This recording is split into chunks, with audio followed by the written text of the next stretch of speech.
दिल्ली हिंसा मामले में दिल्ली की एक कोर्ट में सुनवाई हुई। इस दौरान पिछले 5 साल से जेल में बंद आरोपी उमर खालिद के वकील ने कहा कि उनके खिलाफ कोई ठोस सबूत नहीं है। इसके बावजूद पिछले 5 साल से उमर को जेल में रखा गया है, जिसके बाद इस केस में दिल्ली पुलिस पर कई सवाल उठ रहे हैं। तो क्या कुछ हुआ कोर्ट में सुनवाई के दौरान, आइए देखते हैं इस रिपोर्ट में। दिल्ली हिंसा मामले में आरोपी और जेएनयू के पूर्व छात्र उमर खालिद की गिरफ्तारी पर दिल्ली पुलिस गंभीर सवालों से घिर गई है। कड़कड़डूमा कोर्ट में इस हिंसा की बड़ी साजिश के मामले में आरोप तय करने के बिंदु पर सुनवाई हुई और उमर के वकील ने कोर्ट में उनकी गिरफ्तारी को गलत बताया।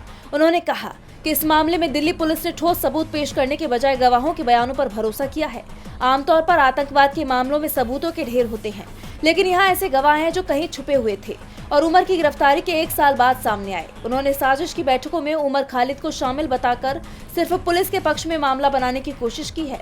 आप घटना के 11 महीने बाद किसी को भी पकड़ सकते हैं और उनसे कुछ भी कहलवा सकते हैं और यही उनका यूएपीए केस है, यानी उमर के खिलाफ दिल्ली पुलिस के पास कोई ठोस सबूत नहीं है। उमर खालिद के वकील ने जोर देते हुए आगे कहा कि अगर सिर्फ बयान ही है तो ये मामला कहाँ जाएगा, ये पिछले 5 सालों की तरह ही रुका रहेगा। क्या हम अल्फा, बीटा और गामा को बुलाकर पूछताछ करेंगे?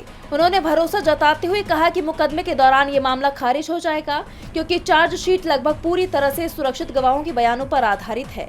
उन्होंने कोर्ट को ये भी बताया कि 2020 की हिंसा में 751 एफआईआर दर्ज है और मेरा मुवक्किल एक मामले को छोड़कर किसी में भी आरोपी नहीं है।